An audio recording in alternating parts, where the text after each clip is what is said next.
ಶರಣು ಶಂಕರ ಭೂಷಣಾದ್ರಿಗೆ ಶರಣು ಮೇರು ತನಯಗೆ ಶರಣು ಖಗಮೃಗ ತರುಲತಾಂಕಗೆ ಶರಣು ವಿಂಶತಿ ನಾಮಗೆ ಶರಣು ಶಂಕರ ಭೂಷಣಾದ್ರಿಗೆ ಶರಣು ಮೇರು ತನಯಗೆ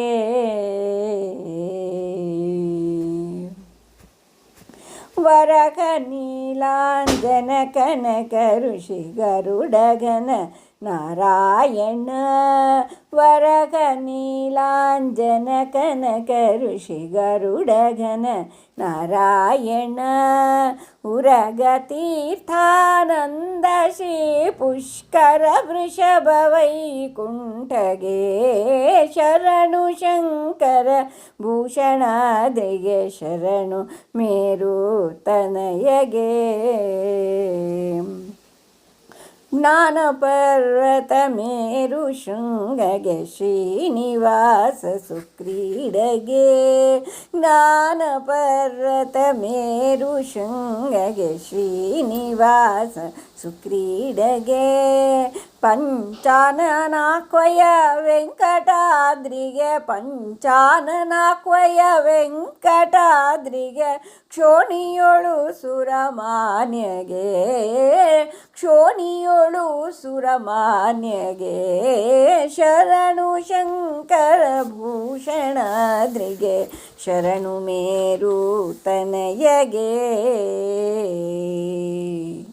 ರತುನ ಕಾಂಚನ ಶ್ರೀನಿವಾಸನ ಪ್ರತಿಮೆಯಂದದಿ ಪೊಳೆವಗೆ ರತುನ ಕಾಂಚನ ಶ್ರೀನಿವಾಸನ ಪ್ರತಿಮೆಯಂದದಿ ಪೊಳೆವಗೆ ಕೃತಿರಮಣ ಜಗನ್ನಾಥ ವಿಠಲಗೆ ಕೃತಿರಮಣ ಜಗನ್ನಾಥ ವಿಠಲಗೆ ಅತುಳ ಮಂಗಳ ನೆನಿಪಗೆ ಅತುಳ ಮಂಗಳ ನೆನಿಪಗೆ ಶರಣು ಶಂಕರ ಭೂಷಣಾದ್ರಿಗೆ ಶರಣು ಮೇರು ತನಯಗೆ ಶರಣು ಮೇರು ತನಯಗೆ ಶರಣು ಮೇರು ತನಯಗೆ.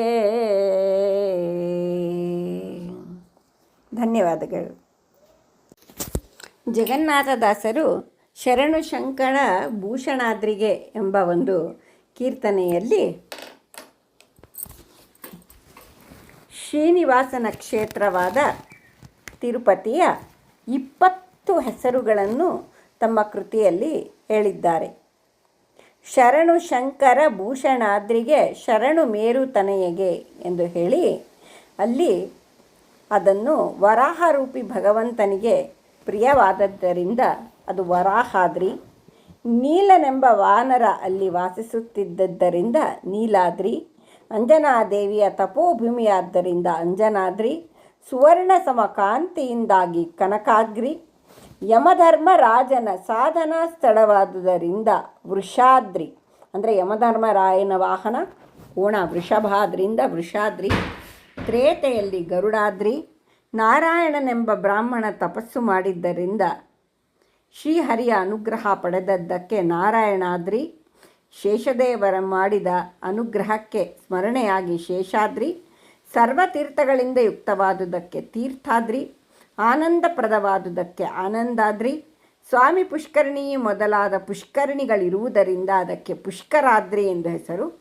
ವೃಷಭಾಸುರನ ಉದ್ಧಾರವಾದ್ದರಿಂದ ವೃಷಭಾದ್ರಿ, ಒಂದು ವೃಷಾದ್ರಿ ಇನ್ನೊಂದು ವೃಷಭಾದ್ರಿ, ವೈಕುಂಠದಿಂದ ಬಂದದ್ದಕ್ಕೆ ವೈಕುಂಠಾದ್ರಿ, ಇದು ಶೇಷಾದ್ರಿಯ ವಿವಿಧ ನಾಮಗಳು ಅಂತ ಮೊದಲನೇ ನುಡಿನಲ್ಲಿ ಹೇಳ್ತಾರೆ. ವರಾಹ ನೀಲಾಂಜನ ಕನಕ ಋಷಿ ಗರುಡ ಘನ ನಾರಾಯಣ ಉರಗ ತೀರ್ಥಾನಂದ ಶ್ರೀ ಪುಷ್ಕರ ವೃಷಭ ವೈಕುಂಠಗೆ ಅಂತ ಅಂದ್ಬಿಟ್ಟು 9 ಹೆಸರುಗಳು ಇಲ್ಲೇ ಹೇಳ್ಬಿಡ್ತಾರೆ.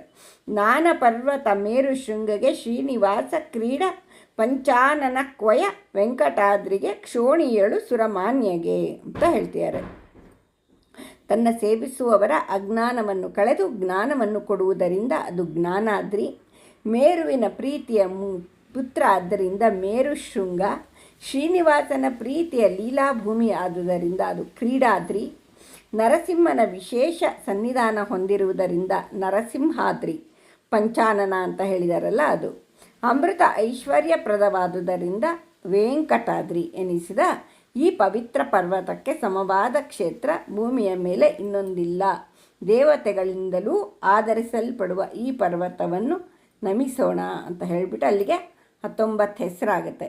ಅದಾದಮೇಲಿಂದ ಅನೇಕ ದಿವ್ಯ ರತ್ನಗಳ ಆಗರವಾದುದರಿಂದ ರತ್ನಾದ್ರಿ ಅಂತ ಹೇಳ್ತಿದ್ದಾರೆ.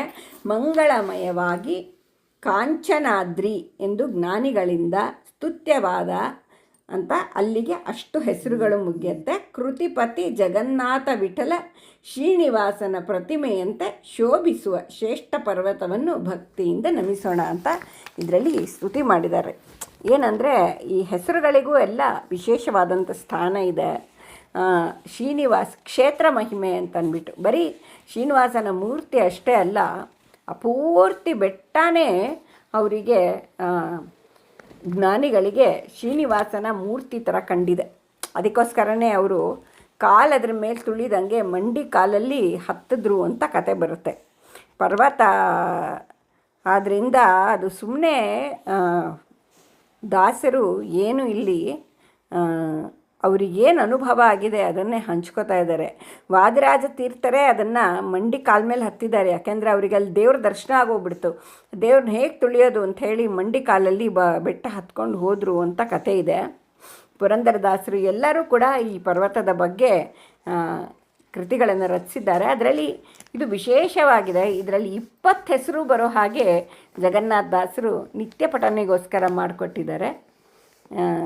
ದಾಸರಿಗೆ ಅನಂತ ನಮನಗಳನ್ನು ಸಲ್ಲಿಸುತ್ತಾ ಈ ಕೃತಿ ಬಗ್ಗೆ ಹೇಳಿರುವಂತಹ ಪಟ್ಲಾದಾಚಾರ್ ಪೂಜಾರವರು ಈ ಸತಿ ಬಂದಿರುವ ಹರಿದಾಸ ವಾಹಿನಿನಲ್ಲಿ ತುಂಬ ಚೆನ್ನಾಗಿರುವಂತಹ ಒಂದು ಲೇಖನ ಬಂದಿದೆ. ಆ ಲೇಖನದಿಂದನೇ ನಾನು ಈ ಮಾಹಿತಿಯನ್ನು ಎಲ್ಲರ ಜೊತೆ ಹಂಚ್ಕೋತಾ ಇದ್ದೀನಿ. ನನಗೆ ತುಂಬ ಇಷ್ಟ ಆಯಿತು. ಇದು ಎಲ್ಲರಿಗೂ ಕೂಡ ಈ ಕೃತಿ ಭಾಳ ಸೊಗಸಾಗಿದೆ.